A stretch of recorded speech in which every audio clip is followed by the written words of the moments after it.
Irmãos, hoje nós vamos finalmente falarmos um pouco sobre a nossa nova série, se chama Legado, e durante algum tempo, não sei em quanto tempo, nós vamos estar falando acerca do Sermão do Monte. O Sermão do Monte começa no 5 e vai lá até o final do 7.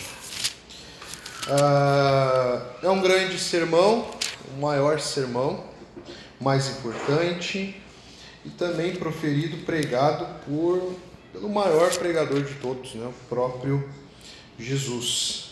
Ele se encontra no livro de Mateus. Alguns acreditam que nos outros evangelhos tem alguns trechos, alguns pedaços também que possam fazer parte do próprio Sermão do Monte. Mas aqui no livro de Mateus, logo no comecinho do livro de Mateus, nós temos esse Sermão do Monte, que não é à toa que nós colocamos aqui como legado, porque é um legado de Jesus Cristo a nós. É um sermão que é um legado deixado por Cristo de como nós devemos viver. Ele fala também de quem nós somos, quem são os filhos de Deus, quem são os discípulos de Cristo. Então, é um legado de Jesus Cristo a nós. Ele está logo no início de Mateus.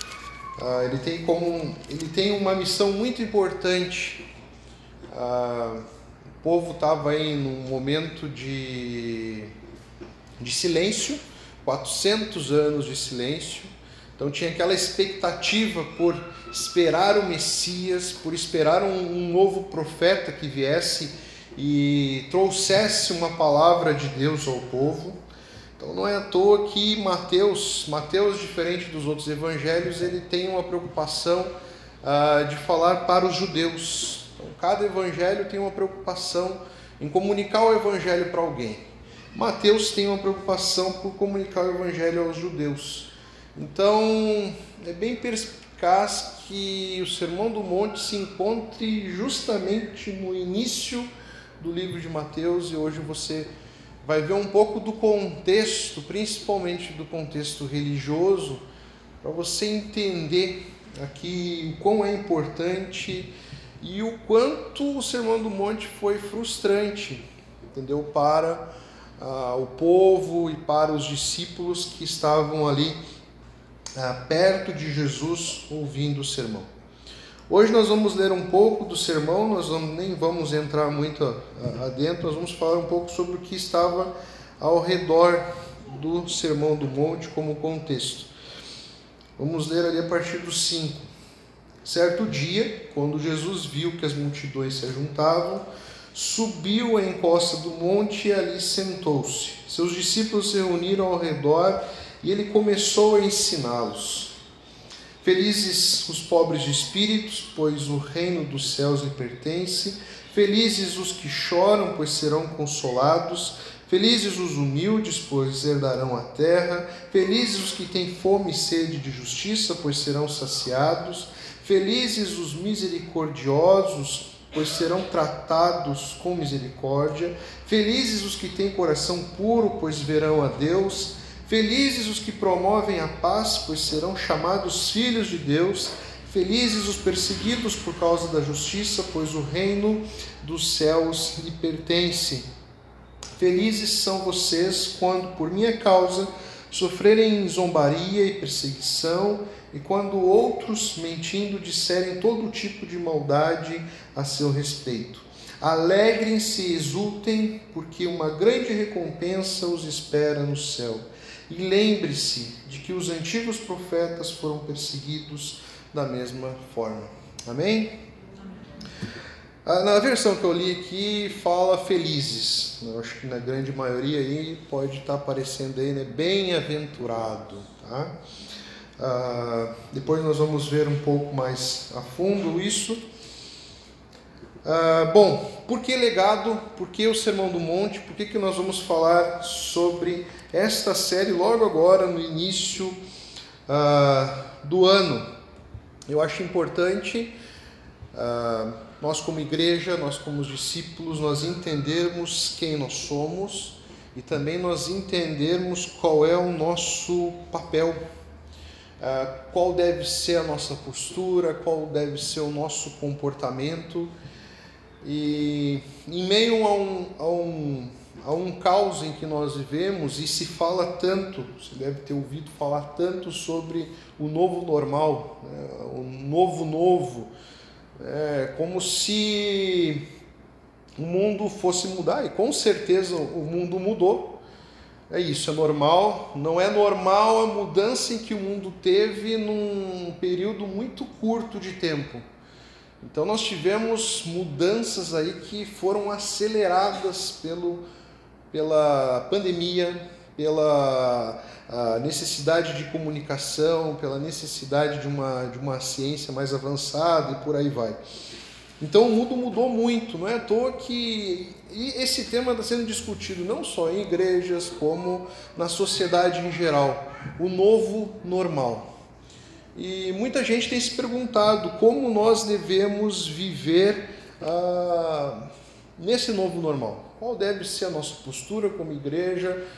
O que vai mudar para nós? Muda alguma coisa? Que novo normal é esse? Que novo mundo é esse? Eu acho bem importante, justamente agora, nós estudarmos o Sermão do Monte e entendermos que o legado já foi nos dado, independente da época a ser vivida, independente do contexto em que nós formos viver. Já foi nos dado um legado de vida, já foi desenhado, já foi até experimentado pelo próprio Jesus. Eu sempre falo, repito, Jesus veio morrer pelos nossos pecados, ressuscitou pelos nossos pecados, mas Ele também veio nos ensinar. E aqui no Sermão do Monte, Ele está ensinando tudo aquilo que Ele viveu. Isso que é maravilhoso. Então, para vivermos um novo normal, ou um novo tempo, seja ele qual for, nós temos um legado dado, nós temos um caminho já trilhado. Então é muito bom nós olharmos para o Sermão do Monte e vermos quem nós somos e o que Jesus espera de nós. Se tem uma coisa que o ser humano sempre busca, né? Quem eu sou, o que eu devo fazer da minha vida. E o Sermão do Monte nos traz exatamente isso. Nos ensina a viver a vontade de Deus, nos ensina a viver a lei de Deus. Em algum lugar eu li nessa semana que nas tábuas de Moisés, Deus escreveu a sua lei nas tábuas do Antigo Testamento. E no Novo Testamento, como se Jesus tivesse escrito a sua lei no nosso próprio coração. Ou seja, a forma de nós vivermos o Sermão do Monte é a forma de nós aplicarmos a própria lei que Deus nos deu. Por isso que é muito importante nós olharmos para o Sermão no Monte, independente da época, independente do contexto que nós formos viver. Então eu quero que você, durante esse tempo, que nós possamos refletir acerca da nossa vida, do nosso papel como igreja. Eu falei já domingo retrasado, você vai ver o quão difícil, você vai até se questionar. Se você começa aqui só nas bem-aventuranças, nós vamos falar sobre as bem-aventuranças na semana que vem. Se você olhar as bem-aventuranças, é a características dos discípulos de Jesus. E não é para você olhar as bem-aventuranças e dizer assim, não, eu sou o que chora. Não, eu sou o que é humilde. Não, essas aqui são características todas as características que um filho de Deus, um nascido de novo deve ter. Você não deve pincelar uma aqui. Você deve ter todas. Se você olhar para isso aqui, você vai tomar um susto. Talvez você vai se envergonhar. Talvez você vai questionar a sua própria salvação. Porque você vai ver, nossa, rapaz. A primeira aqui, já fica um spoiler, quando ele fala aqui pobres de espírito, ele não está falando da nossa situação material. Não está dizendo aqui que você deve se abdicar das suas posses, da sua situação social ou financeira. Aqui está falando mais profundamente ainda, está falando do lado espiritual. Está falando que bem-aventurado aquele que não tem nada espiritualmente, aquele que é totalmente dependente de Deus, aquele que não tem nada para oferecer diante de Deus. Ou seja, feliz é aquele que não tem nada. E a bem-aventurança é muito pobre nós traduzirmos ela por uma mera felicidade. É mais que feliz, é mais do que bem-aventurado, é satisfeito, é completo aquele que não tem nada. E será que você pode declarar hoje? Será que você pode declarar com o pulmão todo completo, né, em êxtase, né? Nossa, eu sou muito feliz porque eu não tenho nada, sou um pobre de espírito. E é isso que o Sermão do Monte está falando. Bem-aventurado você que não tem nada, você que é pobre, você que é totalmente dependente de Deus. E como eu falei para vocês, o Sermão do Monte ele foi proferido há muito tempo. Jesus ele falou o Sermão do Monte não para a multidão. Logo no começo nós vemos que Jesus se retira para a beira de um monte. Aqui a gente pode imaginar uma encosta do monte, um lugar um pouco mais elevado, tipo um palanquezinho assim. Jesus não estava no alto de uma montanha. E aqui, diferentemente de quando ele pregava, de quando ele falava para as multidões, os seus discípulos ficaram ao seu redor, se reuniram ao seu redor e ele começou a ensiná-los. Eu falei já há 2 domingos atrás, o Sermão do Monte ele tem como objetivo de Jesus falar àqueles que são salvos, aqueles que são discípulos. Você é salvo, você é discípulo, então é assim que você deve viver. Você não deve praticar o Sermão do Monte para ser salvo. Você pratica o Sermão do Monte porque você já é um salvo por Jesus. Esse é o seu estilo de vida. Essas são as suas características como um nascido de novo. Essa aqui são esse aqui é o seu caráter. Essa aqui é a sua identidade. Então Jesus está proferindo esse sermão para os seus discípulos. E a multidão que ouve, aqueles que não são salvos, que estão ouvindo, isso aqui serve como um evangelismo. Para eles conhecerem quem é Jesus, eles conhecerem quem são os seus discípulos. E por que isso frustrou todos aqueles que ouviram? Por que isso não foi algo... Nossa, que sermão! Nossa, que sensacional! Olha só que se Jesus está falando. Nossa! Eu não sei, não tenho ideia, não sei se você já leu o Sermão do Monte, eu não tenho ideia qual foi a sua reação ao ouvir o Sermão do Monte. O contexto é outro, o mundo é outro, o seu contexto particular é outro. Eu não sei. Talvez realmente você tenha se apaixonado. Isso é uma boa prova de que o Espírito Santo de Deus habita em você. Mas você precisa entender que o povo, os judeus, esperavam outro discurso de Jesus. Eles estavam esperando outra pregação. 400 anos de silêncio.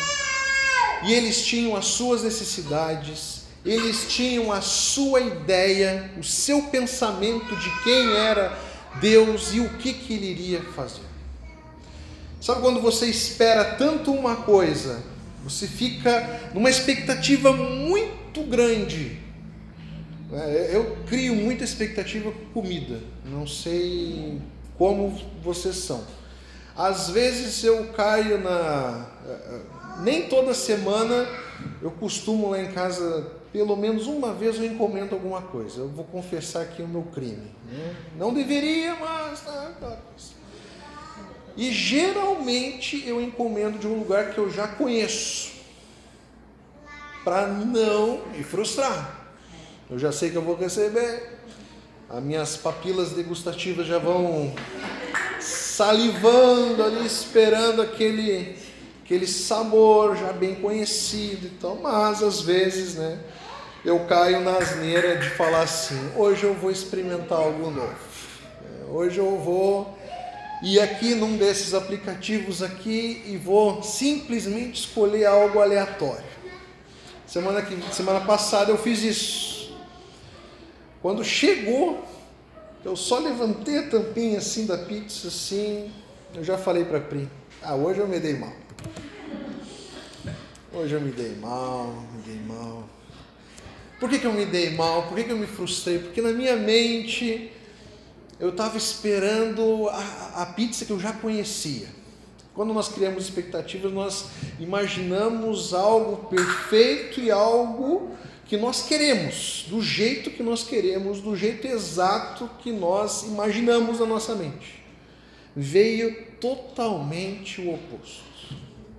Eu queria uma pizza crocante, fininha, veio uma pizza grande, encharcada, entendeu?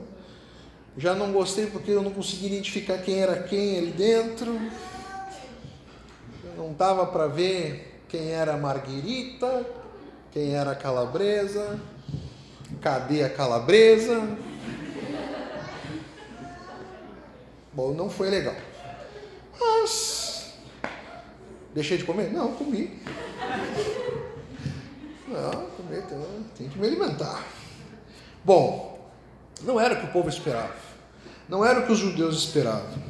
Para você ter ideia, o povo esperava uma grande reforma militar, uma grande reforma política, social e econômica. O povo já vinha aí, uma sequência muito grande de cativeiros, de uma opressão. Eles queriam alguém que derrotasse Roma, tirasse o exército, o império que oprimia eles. Eles almejavam, eles sonhavam por tempos que fossem melhores do que os tempos de Davi e Salomão. Eles estavam esperando alguém que viesse e trouxesse um discurso totalmente triunfalista. Alguém que dissesse assim: é agora a nossa vez, é a nossa hora, vamos para cima do império, acabou a opressão, nós vamos sair conquistando tudo que tiver na nossa volta, vai ter muita guerra, vai ter muito sangue. E é isso que o povo esperava. E o discurso de Jesus foi totalmente o contrário. Foi um discurso dócil, um discurso de reconciliação, um discurso de paz e um discurso de submissão. É como se o povo estivesse ouvindo aquele discurso de Jesus, estivesse falando assim: sério? 400 anos aqui, sem falar na opressão que nós estamos vivendo, a gente está ouvindo isso? Sério, é isso mesmo? É isso mesmo? Sem falar que as reformas, as mudanças que Jesus estava trazendo, as mudanças e transformações que Jesus estava mostrando, como eu falei, não eram no contexto, não eram externas, eram internas. É um discurso que está trazendo aqui mudanças e transformações na mente e no coração do homem. Jesus está falando aqui de uma guerra, mas não uma guerra externa, uma guerra contra o pecado. Ele está falando aqui de uma mudança, de uma transformação não social, mas sim interna, espiritual. Talvez você, no decorrer do Sermão do Monte, também você se frustre. Porque não é isso que você tem procurado, não é o Jesus que você tem esperado, não é o Deus que você tem quisto tanto, tem buscado. O que tem de gente que se frustra quando ouve, quando conhece quem é o Jesus e quais são as transformações que Jesus traz para as nossas vidas, se frustra. Porque não o conhece, não o ouviu. Jesus aqui, no seu sermão, você vai ver, ele não vem alterar nada que é externo. Ele fala aqui apenas de questões internas e espirituais. Ele exalta todos que são desprezados e despreza todos os que são exaltados. Totalmente diferente. O povo não estava preparado, acostumado com isso. Jesus vem aqui totalmente diferente. Mas se a gente adiantar um pouco o livro de Mateus, a gente vai entender um pouco. Jesus meio que ele fala lá diante de Pilatos. Pilatos pergunta, né, se Jesus era rei. E Jesus fala: o meu reino não é deste mundo. O meu reino não é deste mundo. Nós precisamos entender, quando nós formos ler, estudar o Sermão do Monte, que nós não somos desse mundo. Nós somos forasteiros. Nós apenas habitamos nesse mundo, mas nós não somos desse mundo. Estamos apenas aqui de passagem, somos peregrinos nesse mundo. Nós temos ainda um novo céu, nós temos ainda uma nova terra, nós temos ainda um novo reino. Isso que nós precisamos entender. Por isso que o Sermão do Monte é muito diferente do mundo que nós vivemos. Porque ele foi escrito não para cidadãos desse mundo, foi escrito para forasteiros. É isso que a gente precisa entender. Havia alguns grupos religiosos na época. Você com certeza já deve ter ouvido falar em 2, 3, talvez nos 4 grupos que estavam ouvindo esse discurso, estavam ouvindo esse sermão. Nós temos os fariseus, nós temos os saduceus, nós temos os essênios e nós temos os zelotes. Basicamente são esses 4 grupos religiosos que viviam na época de Jesus, que estavam ouvindo o que Jesus estava dizendo. Os fariseus são os que são mais conhecidos, né? Todo mundo aqui já ouviu falar nos fariseus. Eles fazem parte dos grupos dos tradicionais. Eles defendiam a guarda dos mandamentos e dos costumes. Eles defendiam tanto os 10 mandamentos e os costumes, que eles até acrescentavam costumes que não estavam na lei. Cerca de 600 costumes foram acrescentados. Às vezes eles davam mais zelo e mais atenção para aquilo que eles tinham acrescentado do que propriamente a lei. Eles zelavam muito pela tradição, eles eram legalistas, eles obedeciam mais a tradição do que a lei. Eles obedeciam mais os seus costumes, obedeciam mais aquilo que era uma mera tradição do que o sentido da lei. Eles praticavam muitas vezes algo, eram corretos, mas eles não tinham entendido o sentido. Então, por isso, eles praticavam de uma maneira equivocada, e mais para frente eu vou dar um exemplo para você entender melhor. A religião deles se baseava em obras. E eles gostavam de aparecer diante dos homens. O negócio deles era ser religioso, mas eles não estavam se importando com o que Deus estava vendo. Eles faziam questão que todo mundo visse o que eles estavam fazendo, da maneira com que eles estavam fazendo. O outro grupo que nós encontramos são os saduceus. Era um grupo mais liberal. Eles ignoravam os rabinos e até alguns aspectos da lei de Moisés.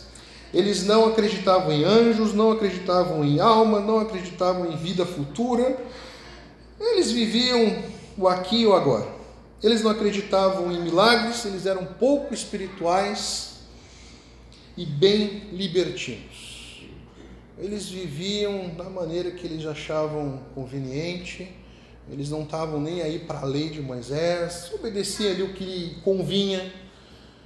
Nós temos ambos os grupos, para você ver como parece que a história se repete, ou ela é a mesma, ambos os grupos existem até hoje. Tanto os fariseus quanto aqueles que são liberais. Depois nós temos aqueles que eram os essênios. Era um grupo que acreditava que eles conheciam a verdadeira religião, e a verdadeira religião consistia em viver uma vida de separação total.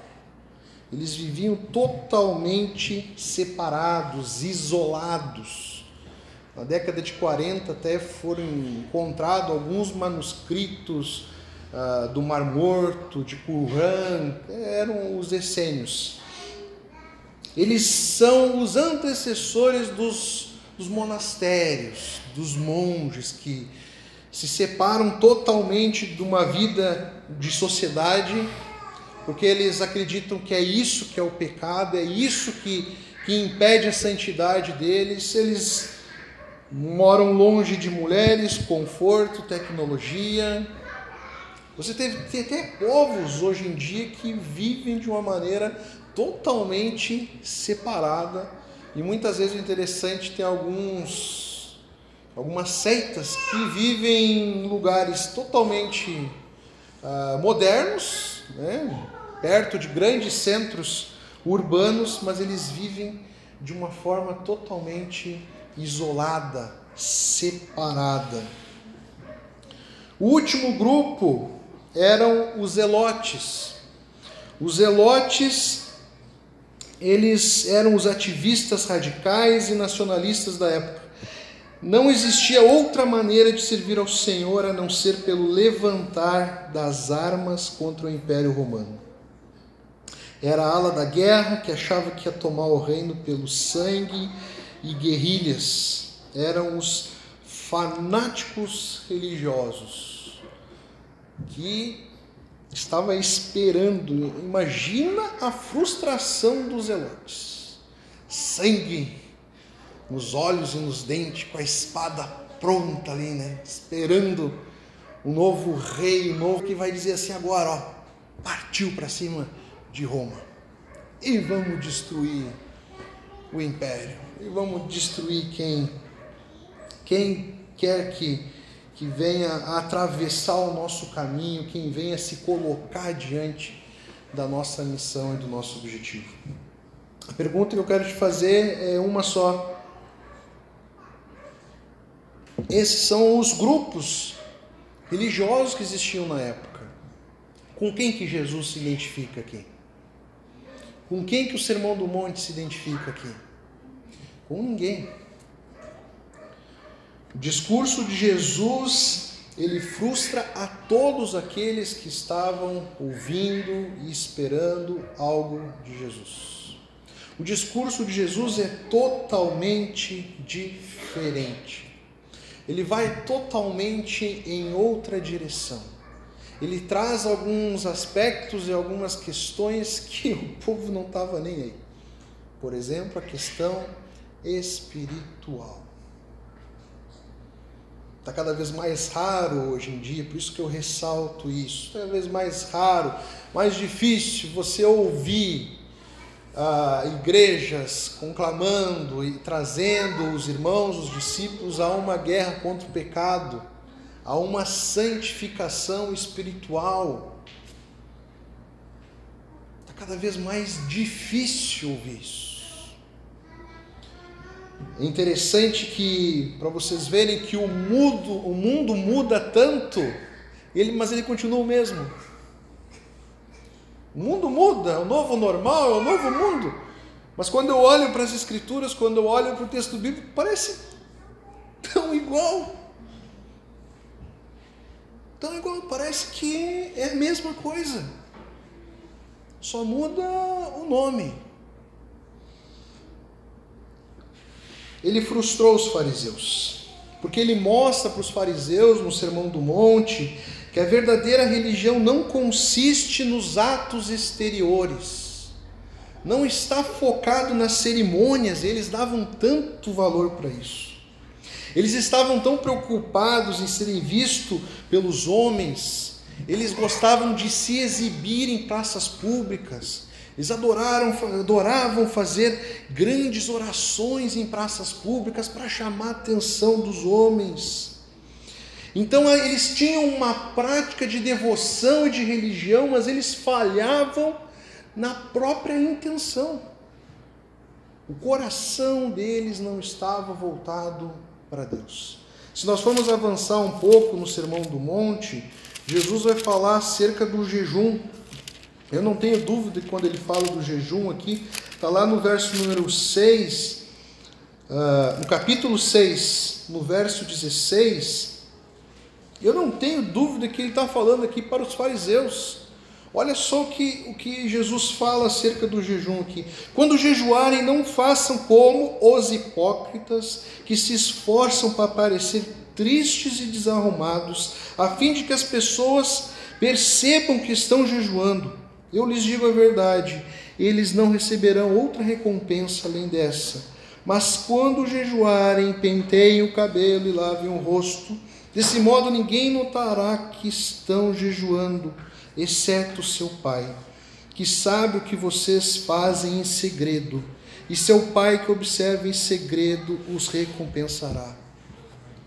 De maneira nenhuma não entrava na cabeça de um fariseu fazer um jejum e não mostrar que está fazendo um jejum.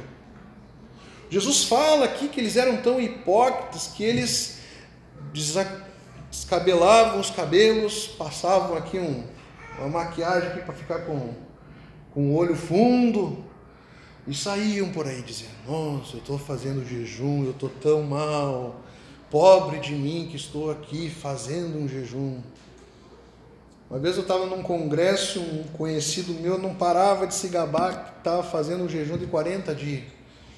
Eu só olhava para ele, legal. Ele saía de roda em roda falando, porque eu estou aí 40 dias sem comer.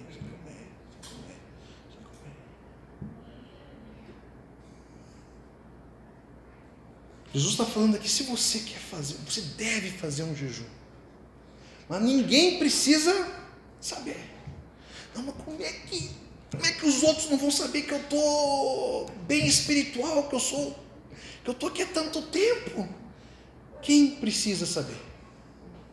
Quem? Deus. E você deve fazer isso em segredo. Para isso era inadmissível para um fariseu. Como? Ficar 40 dias sem comer, ninguém vai ficar sabendo? Que eu sou o cara, que eu sou o espiritual. Esses eram os fariseus. E aqui é um soco no rim do fariseu, que vivia por aparência, que estava mais preocupado com o olhar dos homens do que o olhar do próprio Deus. Isso fica uma reflexão para nós. Uma reflexão para nós. Será que nós estamos tão dispostos a servir a Deus, mesmo que ninguém nos veja, mesmo que ninguém nos conheça, mesmo que ninguém veja aquilo que nós estamos fazendo? Tem algo que você pode reparar. A gente evita, como igreja, às vezes fazer alguma coisa que chama de ajudar alguém, chamar muito atenção. E não precisa chamar atenção, mostrar que a gente está fazendo algo. Você pode fazer no seu íntimo, no seu segredo, no pessoal. Ninguém te impede de ajudar ou servir alguém, ou ajudar a servir a Deus de inúmeras maneiras. Nós não precisamos ser vistos. Nós não precisamos disso, nós não precisamos do engrandecimento diante dos homens, nós não precisamos de aplausos, porque toda a honra, toda a glória é para Deus. A Bíblia tem muito mais anônimos do que pessoas que foram reconhecidas. Pilhas e pilhas e pilhas e pilhas de pessoas que foram mortas, que perderam a sua vida, ou deram a sua vida, ou ganharam a sua vida. Anônimos, mártires. A gente só conhece só a ponta. Alguns que estão aqui para nos ensinar com os seus erros e com os seus acertos, e com aquilo que Deus fez na vida deles. Então, para o fariseu, isso aqui era um soco no rim. Nossa, eu tenho que fazer e ficar quietinho. Só Deus tem que olhar. E os saduceus, então? Os saduceus, que eram liberais, não estavam nem aí para a lei. Era um grupo totalmente liberal, e nós vivemos uma época onde o liberalismo tem crescido cada vez mais, cada vez mais. Homens, igrejas, pastores, que ficam questionando a veracidade das Escrituras e da Palavra de Deus. Talvez você não saiba do que eu estou falando, mas eu que lido com teologia, eu tenho que estudar, é algo que eu mais vejo crescendo na internet, crescendo no meio das igrejas. Um monte de lobo vestido de ovelha, ensinando um monte de bobagem, um monte de asneira, totalmente contrário à palavra de Deus, oferecendo um evangelho fácil, oferecendo um caminho nada de estreito, muito amplo. Viva da maneira com que você quer, faça aquilo que você deseja, nada é pecado. Te vive um tempo, cada vez avança mais o tempo, igrejas cada vez mais liberais e abrindo mão dos seus valores, da sua essência. E aí Jesus vem e fala para eles assim: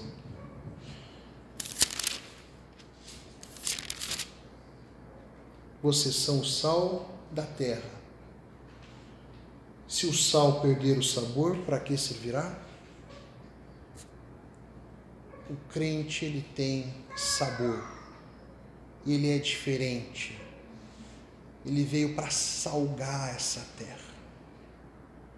Você olha para o crente, você vê o crente, ele é diferente. Porque ele segue a lei de Deus. Ele está preocupado com os ensinos de Jesus. Ele está preocupado em abrir mão da sua vida.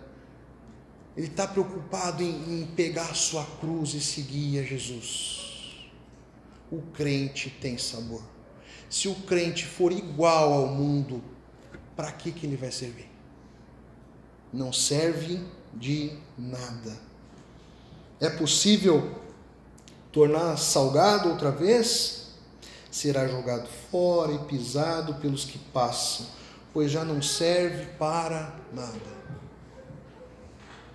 O crente, ele é diferente, não adianta. Onde você colocar ele vai mostrar a sua diferença. Não adianta. Onde você colocar o sal, ele vai dar a diferença. A minha esposa que o diga. Onde ela coloca o sal, dá uma diferença. Às vezes eu tenho que falar para ela: meu amor, calma, meu amor, calma, calma, calma. Outro grupo, os essênios, eles estavam preocupados só com o exterior.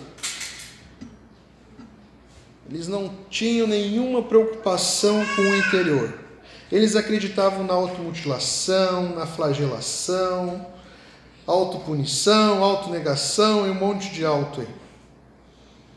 Eles achavam que dessa forma, se automutilando, se autoflagelando, eles estariam se santificando a Deus. E com isso também eles se autocontemplavam. Nossa, eu sou um essênio. Eu sou o cara. Olha só o que eu faço. Olha só do que eu sou capaz de suportar para ser santificado, para ser diferente. Até hoje existem pessoas que creem nisso. Então não é muito difícil, né, quando tem algumas caminhadas, algumas coisas aí de pessoas carregando umas cruzes enormes, sendo flageladas. Existem alguns lugares, alguns monastérios que isso acontece ainda. Então é mais comum do que nós imaginamos. Ainda mais quando você vai ali para o lado dos muçulmanos ali, então muita coisa acontece. O que Jesus fala? O que Jesus fala aqui que quebra o essênio, aquele que está preocupado só com o exterior? E com certeza que eles deveriam fazer coisas impressionantes. Jesus com certeza deveria olhar para o essênio e falar assim: rapaz, isso aí é impressionante. Só que Jesus fala: bem-aventurado os limpos de coração, aqueles que têm o coração puro. Não adianta nada você fazer 1001 coisas, se preocupar com o exterior, se o coração não foi transformado, se o coração não está quebrantado. Quem me conhece sabe que direto eu falo, gente, o negócio é o coração. Não adianta a gente querer fazer um monte de coisa de forma externa se o nosso coração não está diante de Deus. Não vai adiantar nada. Deus está aí, procurando aqueles que o adoram em espírito e em verdade. É muito importante sim o exterior, e nós como igreja nós investimos muito nisso. Queremos que tudo seja com excelência, mas o exterior deve ser um megafone daquilo que está no nosso coração. Senão, de nada adianta. E os essênios aqui, eles ficaram frustrados com o discurso de Jesus. Por fim, os zelotes eram os ativistas, eles esperavam um ditador, eles esperavam muita guerra, eles esperavam muito sangue, eles esperavam um comandante, eles esperavam fazer parte de um novo império que fosse colocar Roma abaixo, que fosse libertar eles dessa opressão social, política, econômica. Alguém que fosse ser um novo revolucionário à frente deles. E aí vem Jesus e fala o quê? Fala sobre paz e fala sobre amor. Imagina o zelote lá. Hã? Como? Aí Jesus vai além. Ame quem te odeia. E ora por quem te persegue. Acabou. Não, peraí. Isso significava como se Jesus estivesse dizendo para ele: você deve amar, você deve orar por César, aquele que te oprime. Imagina, cara. Vocês lembram de Pedro, né? Quando Jesus vai ser preso lá no Getsêmani, o que Pedro estava pronto para fazer? O que Pedro fez? Tirou a espada e teve um lá que perdeu a orelha. Jesus falou: não. Não é assim. Não é assim. Não é assim. Se você olha a narrativa dos discípulos, é muito interessante. Eu não tenho dúvida que a ficha só caiu quando eles viram Jesus crucificado. E olha lá. Ou quando eles viram Jesus ressuscitado. Porque na cabeça deles estava difícil ainda de entender. Às vezes nós não entendemos, às vezes nós não compreendemos quem é o nosso Deus, quem é o nosso Jesus, aquilo que Ele nos ensina. Às vezes nós ficamos frustrados, porque nós estamos esperando outra coisa. Porque nós queremos um Deus que sacie as nossas necessidades, um Deus que seja da nossa vontade, conforme nós queremos. Esquecemos de quem é Jesus, qual o seu propósito, o que Ele quer de nós. O convite de Jesus é uma cruz. Ele te convida a pegar uma cruz e o seguir. Uma cruz pesada, uma cruz grande. E vida eterna. Mas as pessoas não querem isso. Porque as pessoas estão focadas somente nesse mundo. E acabam criando um próprio Deus, acabam criando um próprio Jesus. Elas ficam frustradas, elas insistem em mudar Jesus. Nós temos aí várias tentativas de religiões, igrejas que mudam Jesus, que tentam adaptar Jesus à vontade dos homens e das mulheres. É o que mais eu vejo aí.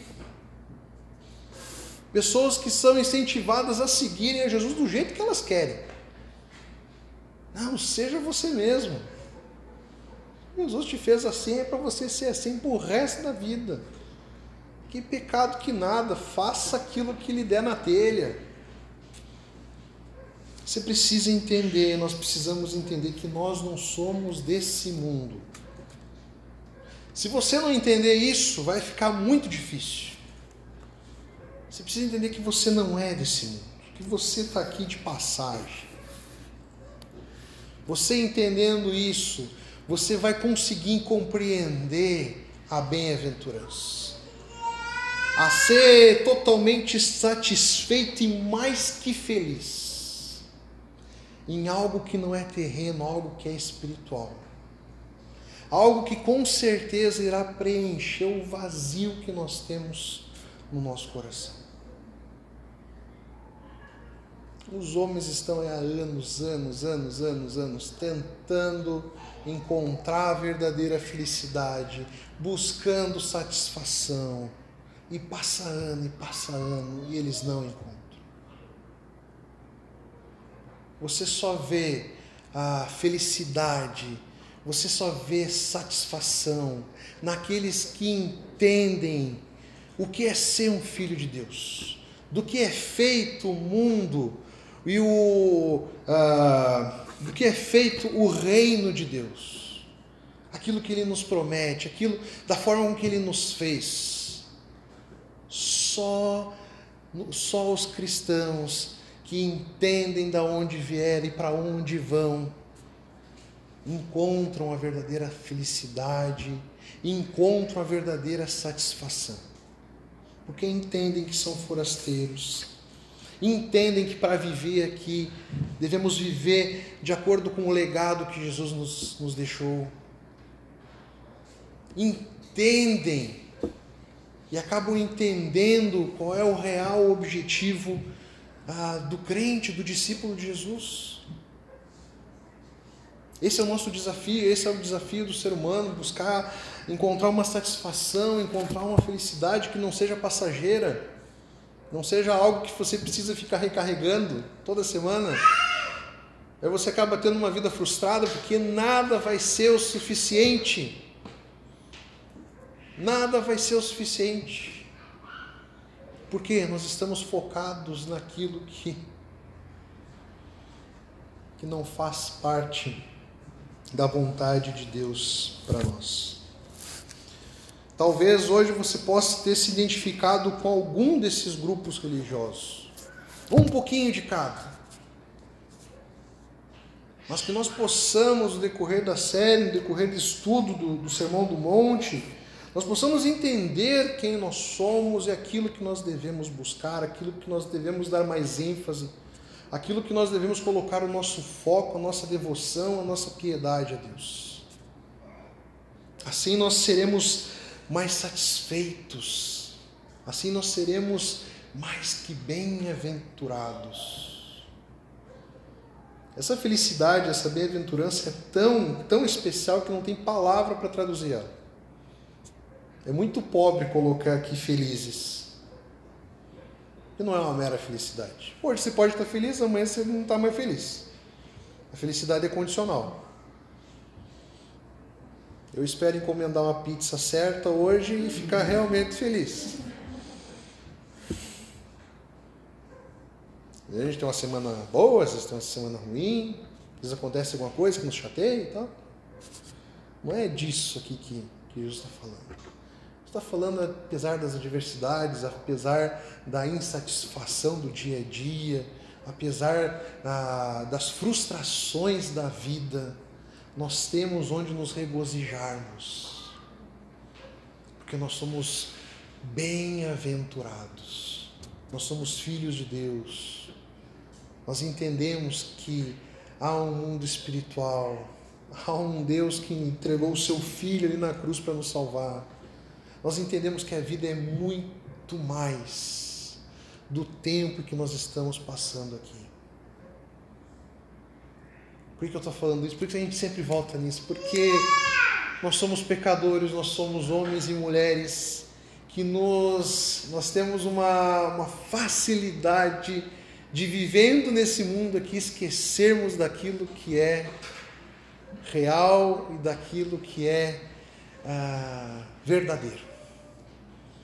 Nós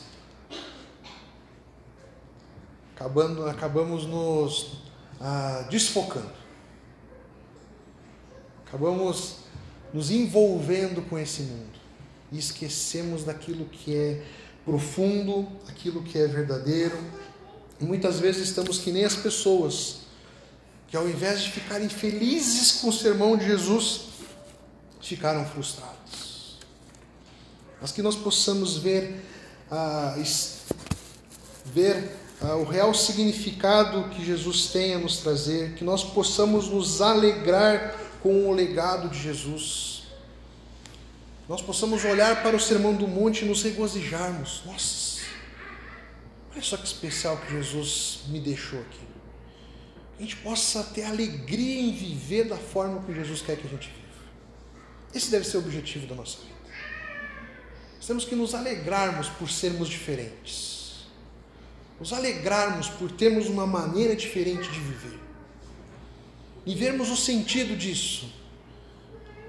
Olha só que legal, somos o sal, a luz do mundo, nós devemos realmente viver dessa maneira. Porque dessa maneira nós não vamos levar nós mesmos para o mundo, nós vamos levar Jesus. Nós temos que nos alegrarmos disso. Amém?